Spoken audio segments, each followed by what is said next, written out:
Assim, a Deus eterno, imortal, invisível, Deus único, honra e glória pelos séculos dos séculos. Amém. Meus amados, graça, misericórdia e paz da parte de Deus, nosso Pai, e do nosso Senhor Jesus Cristo. É sempre bom nós termos um tempo de descanso, refrigério e também de edificação, de pastoreio na nossa vida, mas é também muito bom, é excelente poder estar de volta, rever os irmãos e estar cultuando com os irmãos nesta manhã. Eu quero convidá-los a abrir a palavra de Deus. Em Êxodo capítulo 19, nós leremos do versículo 8 até ao 25. Na verdade, melhor, o que nós vamos expor está especialmente a partir do versículo 8 ao 25, mas nós leremos desde o primeiro versículo para termos melhor entendimento. Capítulo 19 até ao versículo 25. É, na verdade, todo o capítulo 19. E nós leremos essa palavra de Deus, tendo em mente este fato de que aqui Deus revela-se como fogo consumidor. Fogo consumidor é o título da nossa mensagem nesta manhã. Entenderemos ao longo da exposição o porquê desse título. Diz assim a palavra de Deus: no terceiro mês, da saída dos filhos de Israel da terra do Egito, no primeiro dia desse mês, vieram ao deserto do Sinai. Tendo partido de Refidim, vieram ao deserto do Sinai, no qual se acamparam. Ali, pois, se acampou Israel, em frente do monte. Subiu Moisés a Deus, e do monte o Senhor o chamou e lhe disse: assim falarás à casa de Jacó e anunciarás aos filhos de Israel: tendes visto o que fiz aos egípcios, como vos levei sobre asas de águia, e vos cheguei a mim. Agora, pois, se diligentemente ouvirdes a minha voz, e guardardes a minha aliança, então sereis a minha propriedade peculiar dentre todos os povos, porque toda a terra é minha. Vós me sereis reino de sacerdotes e nação santa. São estas as palavras que falarás aos filhos de Israel. Veio, pois, Moisés, chamou os anciãos do povo e expôs diante deles todas estas palavras que o Senhor lhe havia ordenado. Então o povo respondeu a uma: tudo o que o Senhor falou, faremos. E Moisés relatou ao Senhor as palavras do povo. Disse o Senhor a Moisés: eis que virei a ti numa nuvem escura, para que o povo ouça quando eu falar contigo, e para que também creiam sempre em ti, porque Moisés tinha anunciado as palavras do seu povo ao Senhor. Disse também o Senhor a Moisés: vai ao povo e purifica-o hoje e amanhã, lavem eles as suas vestes, e estejam prontos para o terceiro dia, porque no terceiro dia o Senhor, à vista de todo o povo, descerá sobre o monte Sinai. Marcarás em redor limites ao povo, dizendo: guardai-vos de subir ao monte, nem toqueis o seu limite. Todo aquele que tocar o monte será morto. Mão nenhuma tocará neste, mas será apedrejado ou flechado. Quer seja animal, quer seja homem, não viverá. Quando soar longamente a buzina, então subirão ao monte. Moisés, tendo descido do monte ao povo, consagrou o povo e lavaram as suas vestes. E disse ao povo: estai prontos ao terceiro dia, e não vos chegueis à mulher. Ao amanhecer do terceiro dia, houve trovões e relâmpagos e uma espessa nuvem sobre o monte, e muito forte clangor de trombeta, de maneira que todo o povo que estava no arraial se estremeceu. E Moisés levou o povo fora do arraial ao encontro de Deus, e puseram-se ao pé do monte. Todo o monte Sinai fumegava, porque o Senhor descera sobre ele em fogo. A sua fumaça subiu como fumaça de uma fornalha, e todo o monte tremia grandemente. E o clangor de trombeta ia aumentando cada vez mais. Moisés falava, e Deus lhe respondia no trovão. Descendo o Senhor para o cimo do monte Sinai, chamou o Senhor a Moisés para o cimo do monte. Moisés subiu, e o Senhor disse a Moisés: desce, adverte ao povo que não traspasse o limite até ao Senhor para vê-lo, a fim de muitos deles não perecerem. Também os sacerdotes que se chegam ao Senhor se hão de consagrar, para que o Senhor não os fira. Então disse Moisés ao Senhor: o povo não poderá subir ao monte Sinai, porque tu nos advertiste, dizendo, marca limites ao redor do monte e consagra-o. Replicou-lhe o Senhor, vai, desce, depois subirás tu e Arão contigo. Os sacerdotes, porém, e o povo, não traspassem o limite para subir ao Senhor, para que não os fira. Desceu, pois, Moisés ao povo e lhe disse tudo isso. Amém. Nosso irmão presbítero Nadiel já orou pela mensagem. Meus irmãos, nós temos visto como, após libertar o seu povo, o Senhor os conduziu pelo deserto e os fez chegar ao mesmo monte onde havia se revelado a Moisés e o havia chamado para ser o seu mediador nessa obra de libertação do seu povo. Aquele mesmo lugar, então, tornado santo pela presença do Senhor na sarça, é o lugar escolhido agora para celebrar a aliança que agora escrita e sancionada na lei haveria de administrar esse relacionamento pessoal entre Deus e o seu povo, bem como teria nessa lei um parâmetro para o cumprimento da missão de serem eles um reino de sacerdotes. Estamos ainda no preâmbulo da lei, onde, antes de dizer ao seu povo como ele deve viver, o Senhor explica as razões, as motivações e o propósito pelos quais os seus mandamentos devem ser obedecidos. Bom, foi sobre isso que nós meditamos na mensagem passada, na mensagem anterior, intitulada A Aliança da Lei, uma Aliança de Graça. E eu quero relembrar as principais verdades que aprendemos então. Nós vimos que a aliança da lei é uma aliança de graça, primeiramente porque ela é precedida e sua observância é motivada pelo que o Senhor já havia feito a Israel. Ou seja, antes de promulgar a sua lei, o Senhor lembra a Israel o que ele já fizera a eles, libertando-os da escravidão, conduzindo-os até o seu santo monte e achegando-os a si. Concluímos então que, sendo a lei sancionada somente após a libertação graciosa de Deus, ela não pode ser causa dessa libertação e dessa salvação. Para que então serviria a lei? Isto nos levou ao segundo princípio, o de que a lei é um padrão de relacionamento para o povo já resgatado de Deus. Este foi o segundo princípio que aprendemos. Deus lhes havia prometido, no verso 5, como nós lemos, que ao ouvir a voz do Senhor e guardar sua aliança, nos termos que estariam contidos na sua lei, o povo teria nessa lei um meio pelo qual continuariam desfrutando, o parâmetro pelo qual eles continuariam desfrutando de um relacionamento pessoal com o Senhor, uma relação especial, diferentemente das outras nações. Eles seriam uma propriedade particular, dando a ideia de um tesouro, de algo precioso que Deus havia escolhido especialmente dentre as nações. Em terceiro lugar, nós vimos que a lei é um padrão para a missão do povo resgatado. Ela também é um instrumento da graça, porque ela é um padrão para exercermos a nossa missão como um reino de sacerdotes, a proclamar as virtudes do Senhor. Ele falou isso no verso 6, vocês me serão reino de sacerdotes no meio das nações.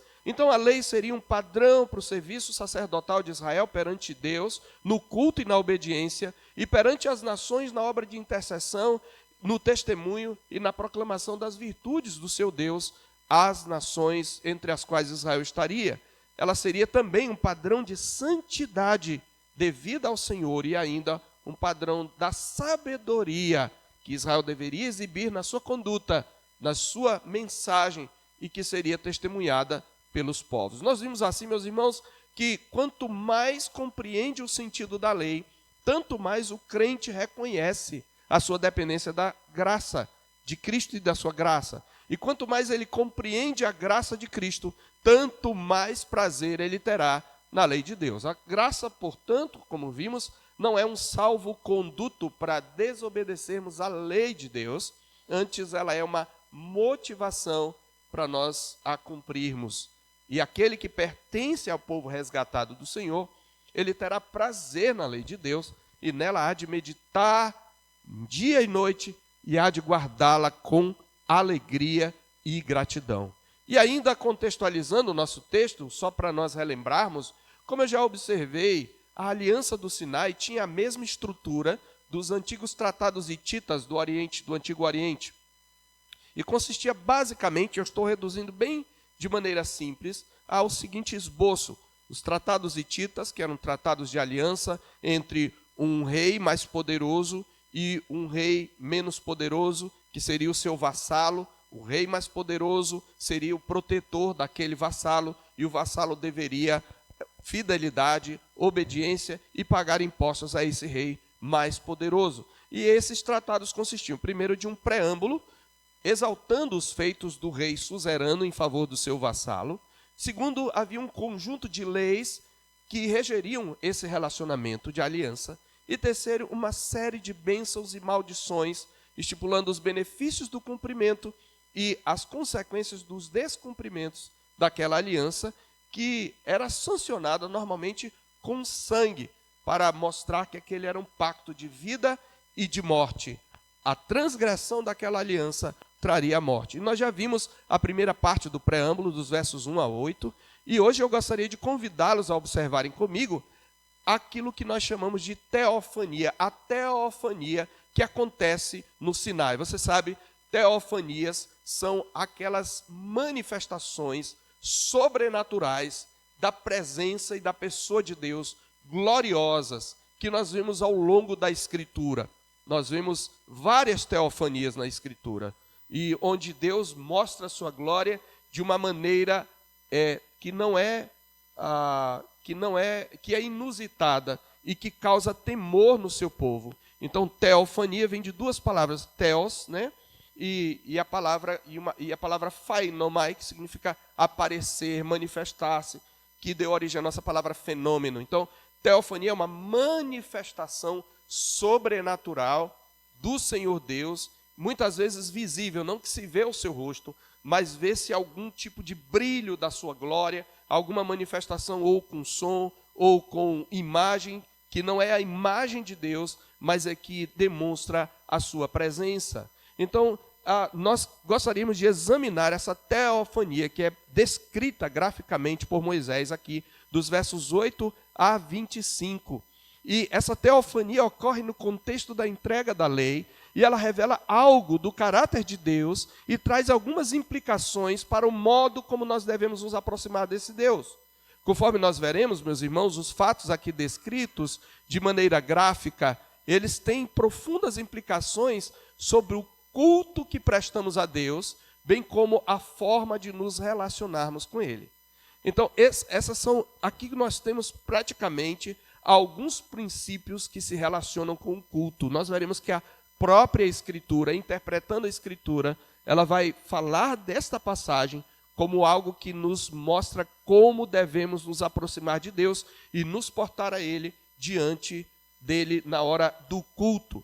Então, basicamente, a teofania que nós vemos aqui, ela aponta de modo especial para o caráter de Deus como o que os teólogos chamam de o totalmente outro, aquele que em sua santidade majestosa é tão distinto de toda a sua criação que até os seres mais santos, mais puros, que assistem à sua presença, que nunca conheceram o pecado, temem olhar para essa santidade majestosa. Essa é aquele atributo especial de Deus, é um aspecto da santidade de Deus que é incomunicável. Porque o atributo da santidade de Deus, ele tem um aspecto incomunicável e um aspecto comunicável. Herman Bavinck que vai nos ensinar um pouco sobre isso na sua teologia sistemática.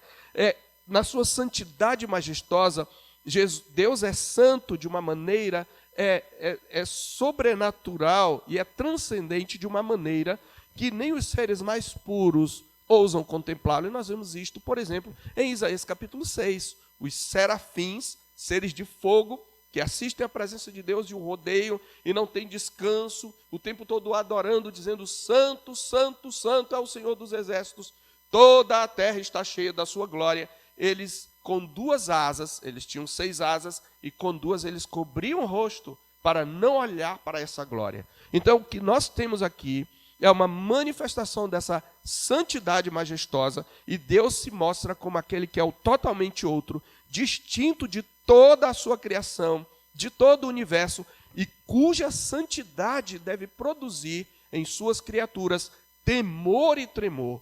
A reação do povo é temor e tremor, e a expressão que resume essa teofania e os atributos divinos que ela revela é a que deu título à nossa mensagem: fogo consumidor. Na verdade, quando o Senhor Deus, ele relembra ao povo, lá em Deuteronômio, ele usa essa expressão, e eu quero que você abra lá, rapidamente, em Deuteronômio capítulo 4, versículo 25.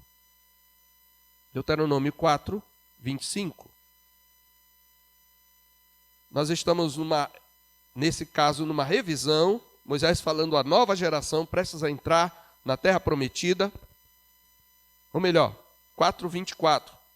Nós vamos ler desde o verso 23, Deuteronômio 4, 23, mas o principal é o 24.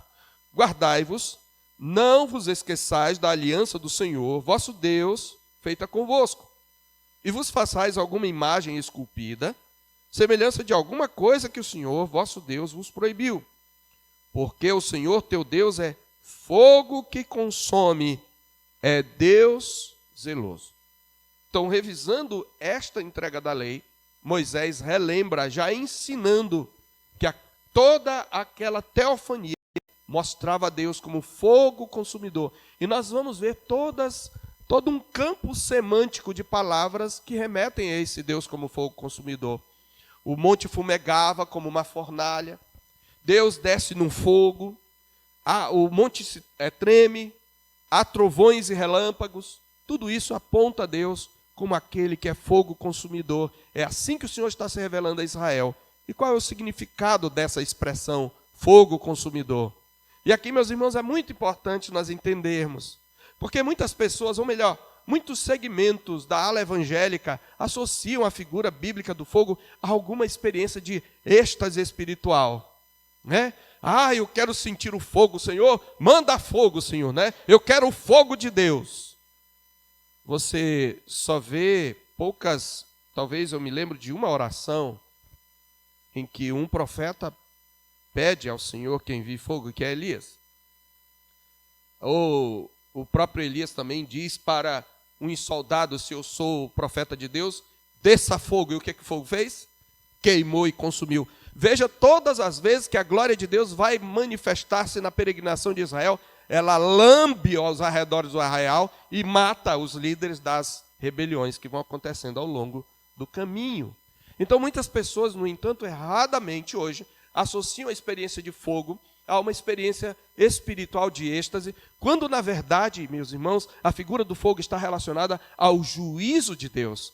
E nós podemos destacar dois aspectos desse juízo, seja o seu juízo purificador e corretivo, que é como aquele fogo do ourives, né, que purifica o ouro, não o destrói, ou a potassa dos lavandeiros, que é aplicado esse fogo, esse juízo, ao seu povo redimido, conforme Malaquias 3:2, quando Malaquias fala da vinda do Messias. Quem pode suportar o dia da sua vinda? Porque ele é como o fogo do ourives ou a potassa dos lavandeiros. Ali é o fogo atuando sobre o povo para purificá-lo, para santificá-lo. Mas também esse fogo refere-se ao fogo do juízo destruidor, como aquele fogo que não deixa raiz nem ramos, quando ele é aplicado sobre a palha, aplicados aos seus inimigos, os pecadores impenitentes, conforme está escrito em Malaquias 4:1.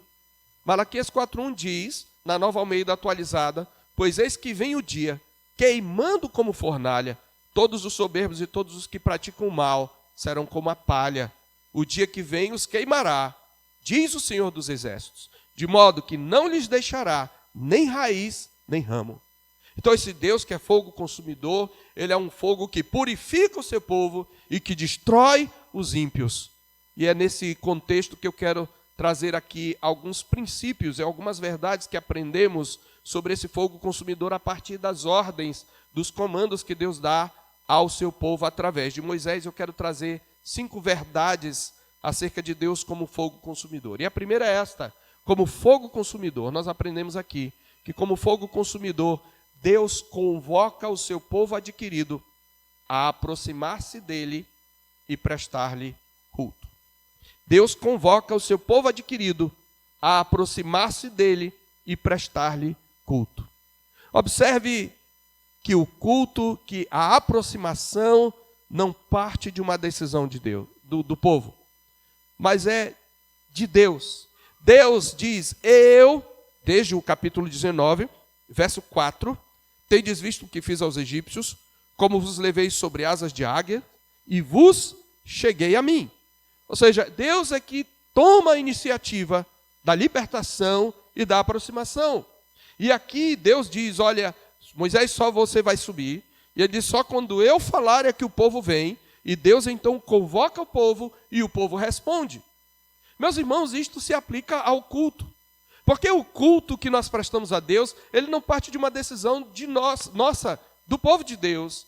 E também não é um encontro entre iguais. Deus está entrando em aliança com o seu povo. É um casamento que está acontecendo aqui. Um casamento espiritual. Deus libertou a sua noiva. Deus agora vai estabelecer, vai chamá-la, vai casar-se com ela. Mas não é um relacionamento entre iguais. Esse culto é fruto de uma convocação do Deus que redimiu o seu povo e que agora os convoca para celebrar a aliança. E o povo atende a essa convocação e responde. Observe que o Senhor fala por meio de Moisés, ele faz promessas de que eles serão um reino de sacerdotes. E veja o verso 6, vós me sereis reino de sacerdotes e nação santa. São estas palavras que falarás aos filhos de Israel. Aos filhos de Israel. Veio Moisés, chamou os anciãos do povo e expôs diante deles todas estas palavras que o Senhor lhe havia ordenado. Então o povo respondeu a uma: tudo o que o Senhor falou, faremos. E Moisés relatou ao Senhor as palavras do povo.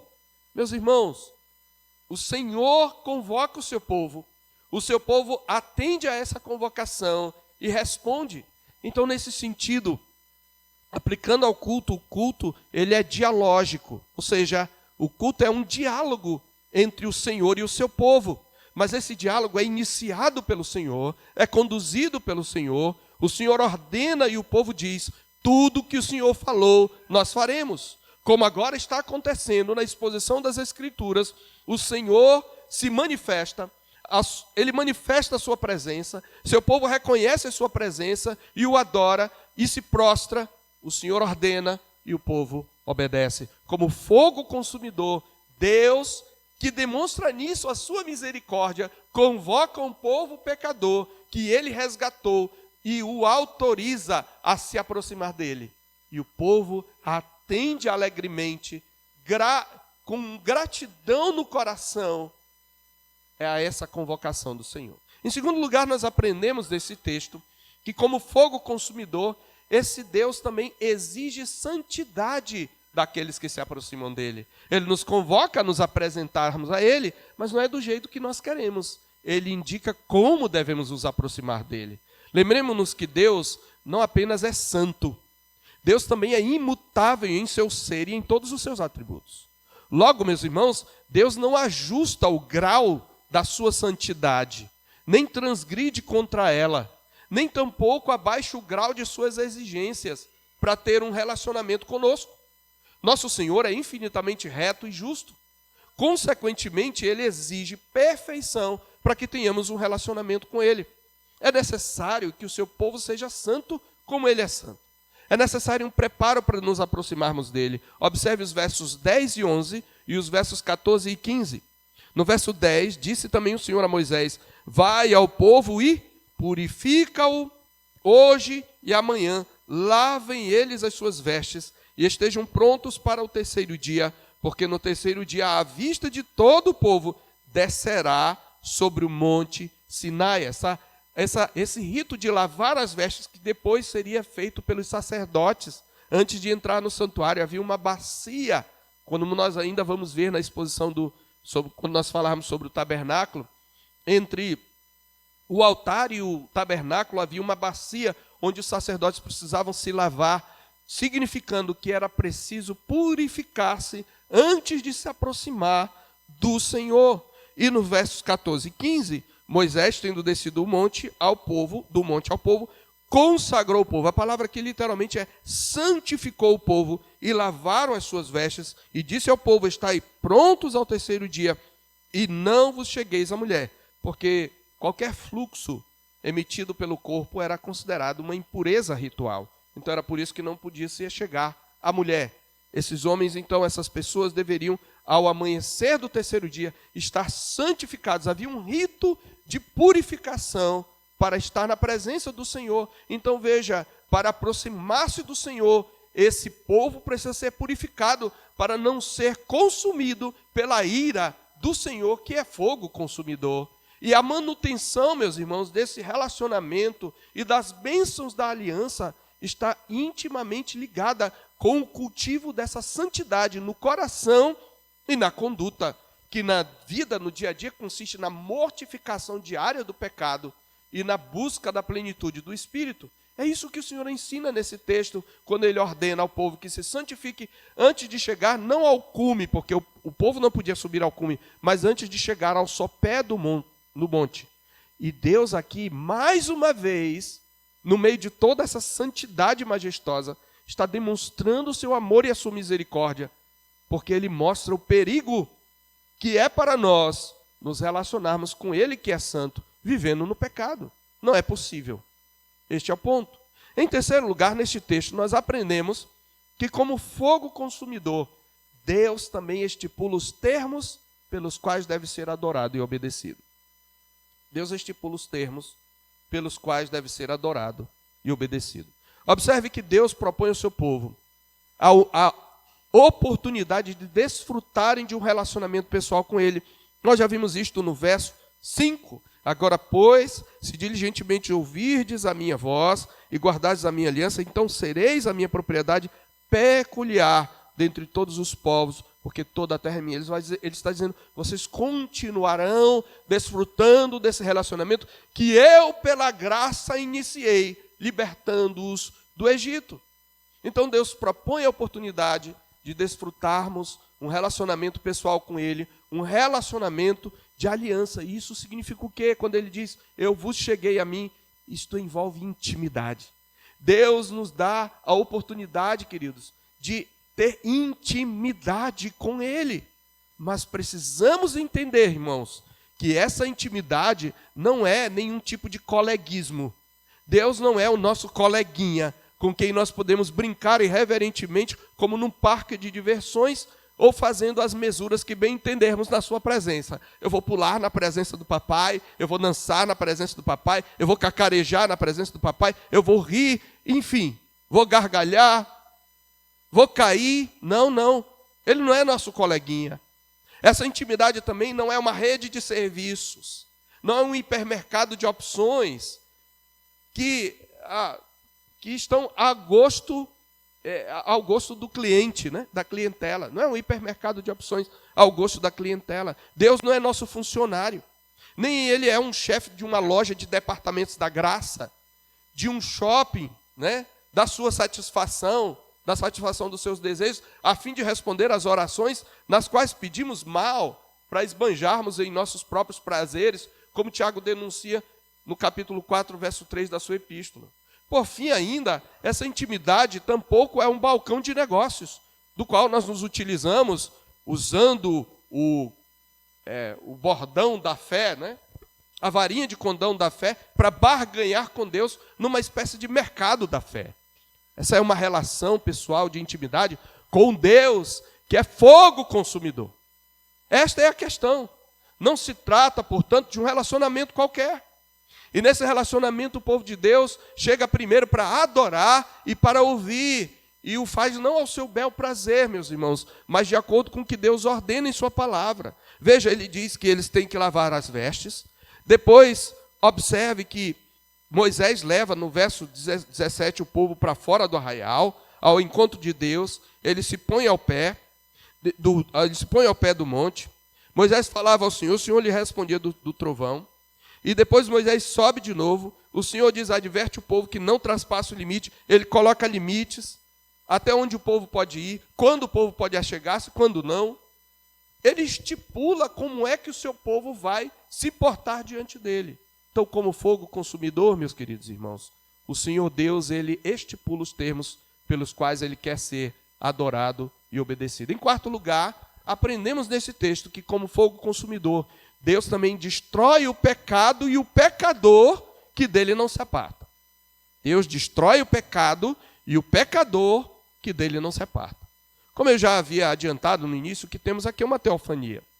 Por sua natureza terrivelmente sobrenatural, ao contrário do que muitos pensam, ou porque não prestam atenção na palavra de Deus, as teofanias, elas produziam não alegria no primeiro momento, não algum tipo de euforia espiritual, mas as teofanias sempre, pode ver todas as teofanias, não tem nenhuma em que não haja esta reação, temor e tremor.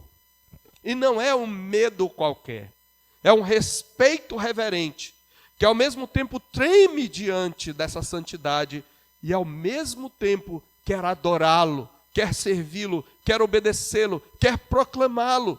Então as teofanias, elas sempre produziam temor e tremor naqueles que a testemunhavam, meus irmãos. E esta é a teofania mais cheia de fenômenos assustadoramente sobrenaturais do Antigo Testamento.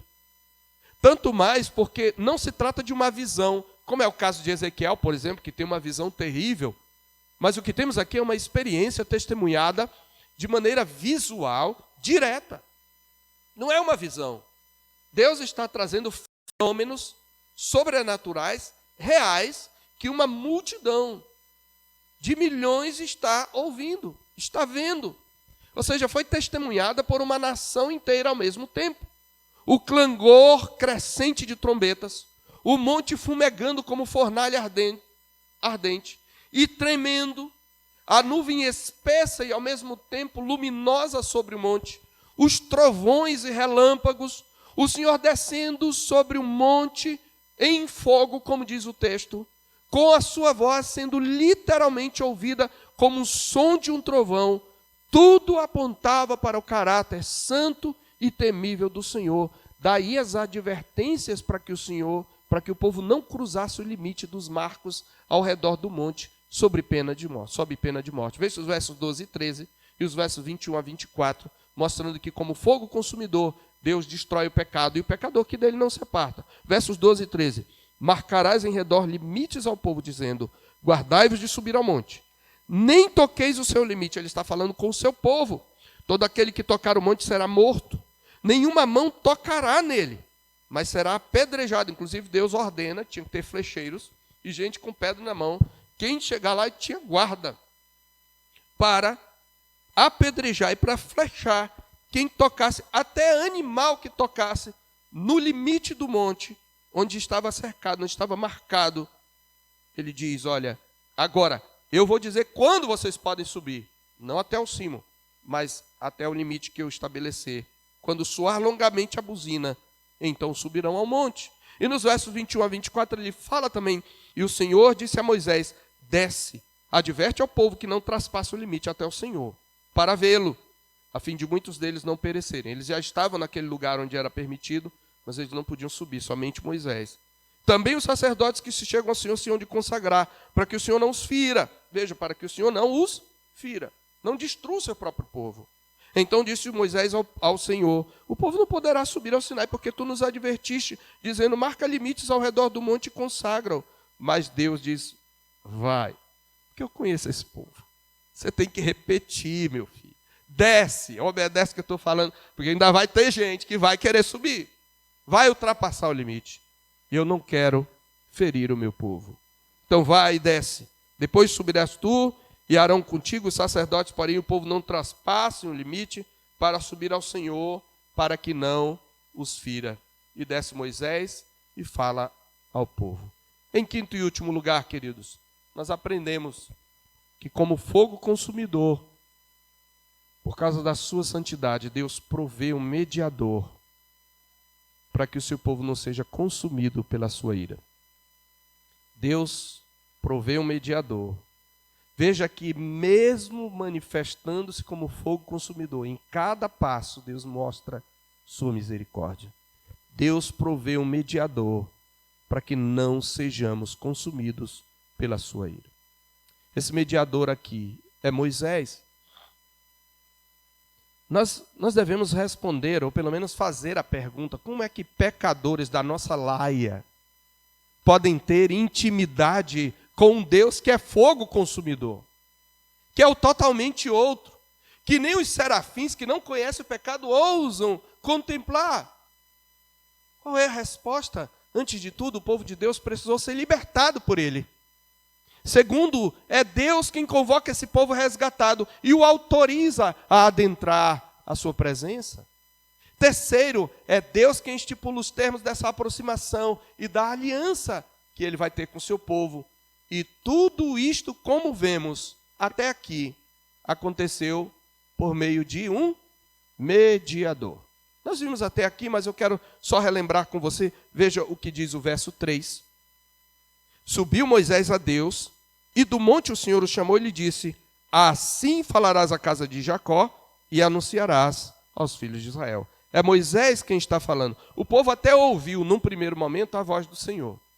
Mas Moisés tinha que passar. Ele ouviu o trovão e Moisés tinha que passar. Moisés falava e vinha um trovão, e não é qualquer trovão não é aquele que te assusta não. É mais terrível do que qualquer trovão que já te assustou na sua vida. Certo? Então, você vê aqui Moisés, então, chegando-se ao povo. Veja, dos versos 7 a 9. Veio Moisés, chamou os anciãos do povo e expôs diante deles todas estas palavras que o Senhor lhe havia ordenado. Então o povo respondeu a uma: tudo que o Senhor falou, faremos. E Moisés relatou ao Senhor as palavras do povo. Deus conhecia até o coração do povo. Porque o autor, o próprio Moisés, diz aqui que ele relatava ao Senhor para descrever o seu papel necessário de mediador. E no verso 14 também está escrito: Moisés, tendo descido do monte ao povo, consagrou o povo e lavaram as suas vestes. Verso 17, e Moisés levou o povo fora do arraial ao encontro de Deus, é o mediador que os leva ao encontro de Deus, e puseram-se ao pé do monte. E por fim, versos 21 a 25, o Senhor disse a Moisés: desce, adverte ao povo, eles não podem subir, só tu vais subir, e nem os sacerdotes. Verso 23, então Moisés disse ao Senhor: o povo não poderá subir. O Senhor responde, replica o Senhor. E verso 25, desceu, pois, Moisés ao povo e lhe disse tudo isso. Você percebe a repetição? Deus falou a Moisés, Moisés ao povo, o povo respondeu ao Senhor, Moisés falou ao Senhor da parte do povo. Desse modo, meus queridos, Moisés é o mediador dessa aliança, e como tal é óbvio que ele é um tipo de Cristo. Jesus, o mediador perfeito, para o qual Moisés apontava, ele nos deu a justiça perfeita. É por meio de Jesus que nós somos aceitos. E tendo sido aceito por Cristo, em Cristo, Deus nosso Pai, agora nos conforma ao seu Filho pela atuação do Espírito Santo. Além disso, nós temos a contínua intercessão de Jesus como nosso mediador diante do Pai. Nós não precisamos mais de mediadores humanos neste mundo, ou terrenos, melhor dizendo. Assim, nós temos a possibilidade agora de viver na presença desse Deus, de crescer rumo à santidade perfeita que alcançaremos plenamente no mundo vindouro. E a lei de Deus que ele vai promulgar é o padrão dessa vida santa que devemos buscar. Então, para que o nosso relacionamento com ele seja um relacionamento de crescente intimidade, a lei nos mostra o nosso pecado, o Espírito Santo nos leva a correr para Cristo, e após a nossa libertação, a nossa justificação, a lei nos aponta o caminho pelo qual devemos agradar a esse Deus que nos salvou. Eu quero então concluir, meus irmãos, primeiramente trazendo a seguinte observação, ou a seguinte exortação: não nos esqueçamos jamais quando nos aproximamos de Deus, seja em nossas devoções pessoais, seja em nossas devoções coletivas. Não nos esqueçamos, meus irmãos, que Deus é imutável. Portanto, o grau de suas exigências nunca será modificado para se ajustar a nós. Deus exige perfeição, mas lembremos-nos igualmente de quem nos leva a esse estado de perfeição. Não tendo nós a mínima condição de atingir o grau de justiça que Deus requer de nós, lembramos que ele nos enviou seu Filho para que nós pudéssemos cumprir a sua justiça em Cristo. Jesus proveu a justiça exigida por Deus Pai por meio do sangue da sua cruz. É isto que nós fazemos em todo culto. É por isso que é importante percorrermos o caminho do Evangelho no culto. Primeiro, nós reconhecemos a presença desse Deus que é totalmente outro. Depois nós reconhecemos a nossa pecaminosidade e nos lembramos do que Cristo fez. E por fim nós exaltamos a Deus pela justiça de Cristo a nós, concedida pela graça mediante a fé. E ainda terminamos ouvindo a palavra de Deus e respondendo na exposição da palavra, ou à exposição da palavra, tudo que o Senhor falou, faremos. Então, uma vez gratuitamente sendo atribuída a nós a justiça de Cristo, Deus também nos conforma à imagem do seu Filho, por meio da santificação, pela atuação do Espírito Santo.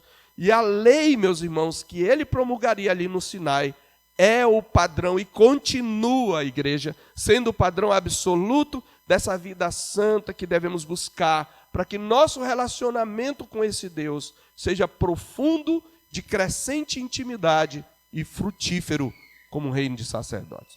Em segundo e último lugar, ao baixar aquele monte, meus irmãos, tal como aconteceu no episódio da sarça, porém agora de maneira muito mais palpável, como diz o autor de Hebreus, um fogo palpável e ardente, que faz o monte tremer e fumegar. Ao baixar ao monte, Deus fez daquele lugar um santuário. O que nós temos aqui no Monte Sinai é um santuário, e ali Deus vai habitar por 1 ano, ensinando aos filhos de Israel. Então o que temos aqui é de fato uma série de princípios que não apenas nos remetem à entrega da lei e da aliança, mas que nos remetem também ao culto. Todos esses princípios vão nortear a forma como cultuamos a Deus, e uma evidência disto é que depois do Sinai, quando o povo volta a peregrinar, é aquela mesma nuvem de glória que baixa de maneira palpável ali, vai agora habitar no tabernáculo, o lugar onde será oferecido culto ao Senhor, agora com todos os seus ritos e sacrifícios, ordenados por Deus através de Moisés. E tudo isso, como sabemos pela Escritura, se desdobra, primeiro, no templo, no período da monarquia, e na nova aliança, primeiramente na pessoa de Cristo, em quem habita corporalmente a plenitude da divindade. Ele chamou o seu corpo de templo, e após a ascensão de Cristo e o derramamento do Espírito Santo, esse santuário vivo, Deus vem habitar num santuário vivo chamado igreja. Mas agora, meus irmãos, o Monte Sinai, no nosso texto, é, por assim dizer, o ambiente do culto. De modo que o que nós temos aqui são verdades e fatos que nós hoje, vivendo sob a nova aliança, vivenciamos exatamente quando nós cultuamos a Deus. É por isso que o autor de Hebreus, lá no capítulo 12, eu peço que você abra lá que nós vamos ler, ele vai remeter a esse episódio do Sinai. Veja a Escritura interpretando a própria Escritura. Ele vai remeter a esse episódio do Sinai para nos dizer que nós chegamos a uma realidade superior. Muitos crentes pensam, naquela época era a época da lei, Deus agora não é mais aquele fogo consumidor, nós vivemos na época da graça. Não, aquela época já era da graça. E agora nós vivemos uma realidade que, por um lado, tem uma ministração superior da graça, mas por outro, traz uma responsabilidade maior. Então hoje, de uma maneira muito superior, por causa da obra de Cristo, a daqueles crentes do período da aliança mosaica, nós podemos estar na presença de Deus, porém temos que ter o mesmo temor. Pois tendo recebido uma ministração superior da mesma graça, nossa responsabilidade é maior. Deus continua sendo o mesmo fogo consumidor. E eu termino com a própria Escritura, em Hebreus capítulo 12, de 18 a 29. Vamos ler esse texto e concluir com ele. Hebreus 12, de 18 a 29. Olha o que o autor de Hebreus fala à igreja na nova aliança. Ora, descrevendo o Sinai, não tendes chegado ao fogo palpável e ardente, e à escuridão, e às trevas, e à tempestade, e ao clangor da trombeta, e ao som de palavras tais que quantos ouviram suplicaram que não se lhes falasse mais, pois já não suportavam o que lhes era ordenado. Até um animal, se tocar o monte, será apedrejado. Na verdade, de tal modo era horrível o espetáculo, que Moisés disse, sinto-me aterrado e trêmulo. Mas tende chegado a uma realidade superior. E ele compara o Sinai ao Sião, que é Jerusalém. Só que ele está falando de outra Jerusalém, não a terrena. mas tende chegado ao Monte Sião, e à cidade do Deus vivo, à Jerusalém celestial, e a incontáveis hostes de anjos. Quando nós cultuamos a Deus, nós acessamos a própria presença santa de Deus, a Jerusalém celestial, incontáveis hostes de anjos, e a universal assembleia, e igreja dos primogênitos arrolados nos céus, e a Deus, o juiz de todos, e aos espíritos dos justos aperfeiçoados, e a Jesus, o mediador da nova aliança, e ao sangue da aspersão, que fala coisas superiores ao que fala o próprio Abel. Nós, quando cultuamos, acessamos uma realidade superior. E qual é a implicação disso? Verso 25.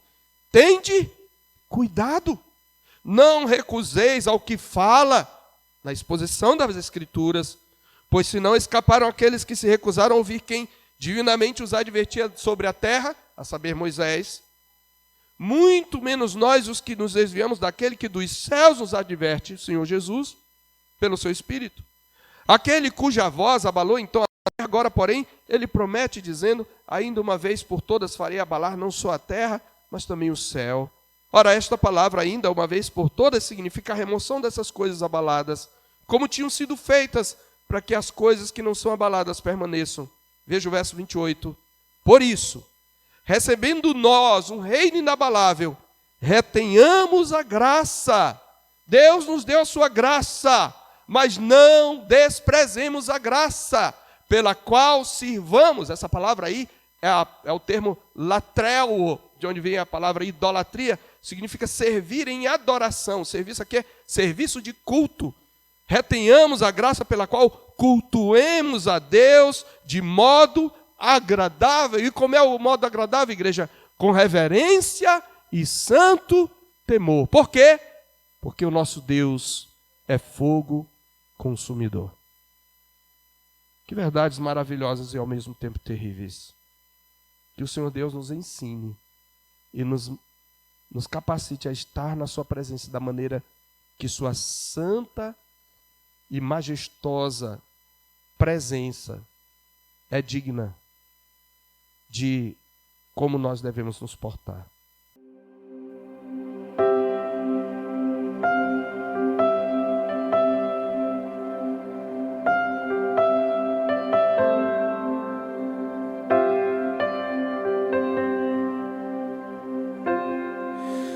Tu és bem-vindo aqui.